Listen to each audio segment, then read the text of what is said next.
बनवाते भी हो और ससुराल से मांगते भी हो या बिन मांगे मिल जाती है? मंगनी उस वक्त तक मजबूती नहीं होती जब तक के सोने की अंगूठी दूल्हा मियाँ की उंगली में न डाल दी जाए और फिर पहने फिर रिया उसे है? ऐसे नहीं मिल रही तो मांग मांग के ले रहा है। बोलो सोना पहनना चाहिए तुम्हें? मर्दों को हमारे सोना पहनना चाहिए है? बोलो नहीं। अल्लाह हमारे बुजुर्ग की उम्र तवील अता फरमाए, ईमान पर खात्मा फरमाए। आमीन। बहुत बुजुर्ग है माशाअल्लाह, यानी इस उम्र में इस वक्त तक जगे हैं। क्या कितने सोए होंगे, अभी तक जागे हैं। अल्लाह सलामत रखे, हिफाजत अपनी अमान अपने हिफ्ज़ो अमान में रखे। हाँ मोहब्बत से सुन लीजिएगा मेरी बात। मैं जो बता रहा था सोना जिसको खूब पहनते हो है, सोना पहनना चाहिए या नहीं पहनना चाहिए तो तुम भी जानते हो कि मर्द के लिए सोना पहनना हराम है। हराम बोलो प्यार से, क्या है? हराम है। सोने की अंगूठी पांचों चारों उंगलियों में डाले फिर रहा है सोने की अंगूठी। मेरे आका सल्लल्लाहु अलैहि वसल्लम ने एक नौजवान के हाथ में सोने की अंगूठी देखी थी। बुखारी शरीफ में यह हदीस पाक मौजूद है। देखी, मेरे आका ने उसका हाथ पकड़ लिया, उंगली फैलवाई और उसकी उंगली से क्या किया? फनज़अहु फतरहहु। मेरे आका ने अंगूठी निकाल दी और निकाल कर उस अंगूठी को फेंक दिया। मुस्तफा ने अंगूठी निकाल कर फेंक दी। सोने की अंगूठी पहने थे, फेंक कर मेरे आका ने इरशाद फरमाया, अगर हदीस के जुमले समझ में आ जाए तो तड़प के बोलना सुभान अल्लाह। मेरे आका ने इरशाद फरमाया, यामुदु अहदुकुम इला जुमरतिन मिनन नार फयजअलुहा फी यदिही। मेरे आका इरशाद फरमाते हैं, ऐ लोगों, तुम में का कोई सोने की अंगूठी पहनकर जहन्नम के भड़कते शोलों की तरफ जा रहा। बेशक सुभान अल्लाह सुभान। कहाँ जा रहा है? बोलो जहन्नम के भड़कते शोलों की तरफ जा रहा है। सोना पहन रहा है, सोने की अंगूठियां डाले फिर रहा है। मुस्तफा ने ये फरमाया और चले गए मुस्तफा उस जगह से। एक दूसरे शख्स आए, देखा उन्होंने कि मुस्तफा ने इसकी अंगूठी निकाल कर फेंक दी है, तो वो बोले इनसे जिनकी अंगूठी निकाली थी उनसे बोले, खुद खातमका इंतफिर बिही, अपनी अंगूठी उठा ले, जो मुस्तफा ने फेंक दी है उसे उठा ले और उससे फायदा ले ले। ये कहा उन्होंने, उठा ले और उससे फायदा ले ले। मतलब ये था कि उठा ले, उठा के बेच दे, पैसे मिल जाएंगे। ये मतलब हो सकता है कि नहीं? बेचना जायज है, पहनना जायज नहीं है। ये मतलब हो सकता है उठा ले, इससे फायदा ले ले। ये भी मतलब हो सकता है कि अपनी बेटी को दे दे, अपनी बीवी को पहना दे, अपनी बहन को पहना दे। ये मतलब हो सकता है। औरतों के लिए तो जायज है ना सोना पहनना, ये तो आप भी जानते हो। औरतों के लिए सोना पहनना, मैं ये कहता हूं न सिर्फ जायज है बल्कि औरतों को सोना पहनना चाहिए। हाँ, सोना ही पहने, वो आर्टिफिशियल न पहने। बाजार से जोड़े के कलर का खरीद कर ला ला के जो पहनती हैं वो न पहने। पहने तो सोना पहने, चाहे कम हो, एक छल्ला ही क्यों ना हो, एक अंगूठी ही क्यों ना हो, एक गले का हार ही क्यों ना हो। माओ बहनों को ये चाहिए कि वो सोना डाले रखे अपने हाथ में, अपने यानी अपने पैरों में या अपने गले में। जब भी हो कम पहने लेकिन सोना पहने। क्यों पहने वो मैं आगे बताऊंगा। औरतें पहने, ये आर्टिफिशियल के चक्कर में ना पड़े और मर्द हरगिज न पहने। सहाबी रसूल से कहा गया अपनी अंगूठी उठा ले, फिर उससे फायदा उठा ले। तो सहाबी रसूल का जवाब सुनो, अगर सुनोगे तो तड़प जाओगे। क्या कहा था सहाबी ने?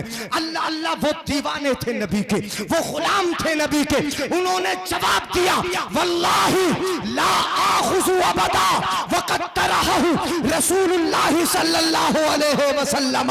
सहाबी जवाब देते हैं, अल्लाह की कसम, जिस सोने को मेरे आका ने फेंक दिया हो, मेरी हिम्मत ही नहीं कि मैं उठा सकूं, कभी उठाए। बेशक सुभान अल्लाह सुभान। बेशक मुस्तफा ने तो फेंकी थी अंगूठी, नौजवानों ने पकड़ ली। हाँ, अमा उस मंगनी का क्या हाल होगा कि जिस मंगनी की इब्तिदा ही हराम से होती हो। उस रिश्ते का आलम क्या होगा? कि जिसकी इब्तिदा ही हराम से होती हो। अगर अगली वजह मैं बता दूंगा तो कभी सोना पहनोगे ही नहीं।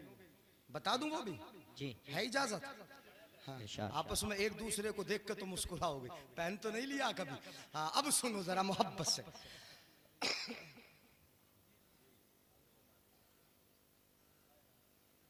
सोना मर्द के लिए पहनना हराम, औरत के लिए जायज क्यों है आखिर?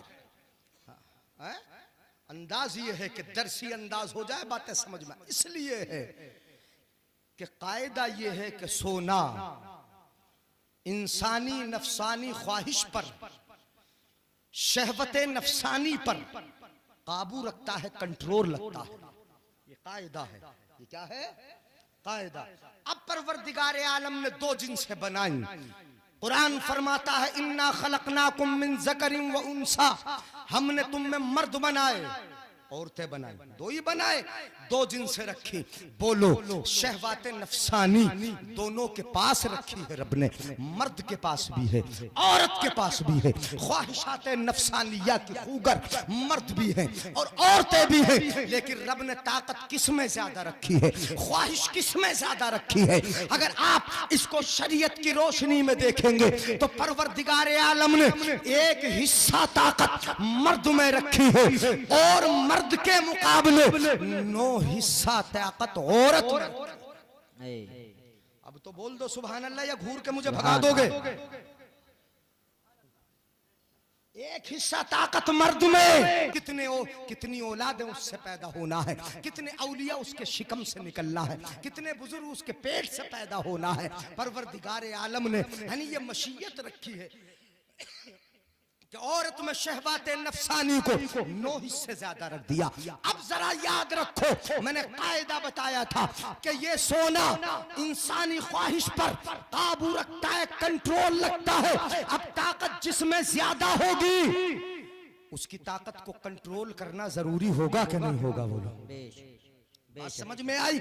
और जिसके पास ताकत सिर्फ एक हिस्सा है उसके पावर को कंट्रोल करने की जरूरत नहीं है। ये तो हमारी शरीयत का कमाल है और मेरे आका की निगाहे नुबुव्वत और रिसालत का फैज है कि मेरे आका ने मर्द के लिए सोना हराम कर दिया, औरत के लिए जायज कर दिया। इसलिए कि औरत के पास 9 हिस्से ताकत, उसकी ताकत कंट्रोल में रहे, वो सोना पहनती रहे, मर्द कभी ना पहने, इसलिए कि उसके पास सिर्फ एक हिस्सा ताकत है। अगर यही कंट्रोल में आ गई तो आवारगी पैदा नहीं हो जाएगी, आवारगी का आलम पैदा हो जाएगा। बातें समझ में आ रही कि नहीं आ रही हैं? ये सोना यानी कंट्रोल में रखता है, पावर में रखता है, तो तुम नहीं पहनोगे सोना। तो ये कब्र में जब जाओगे तो ये कहते नहीं जाओगे कि सोना हमारे सीने पर रख देना। बात समझ में आ रही? हाँ, करवटें बदलने का तो टाइम है ही, अब तो कुछ भी कह लो आपके सामने। हाँ, वो तो माहौल होना ही है कि मुझे घूरने के अलावा और कुछ नहीं होना है। हाँ, सुभान अल्लाह भी नहीं निकलना है अब तो जबान से। हाँ, ऐसे कभी कभी घूर के देख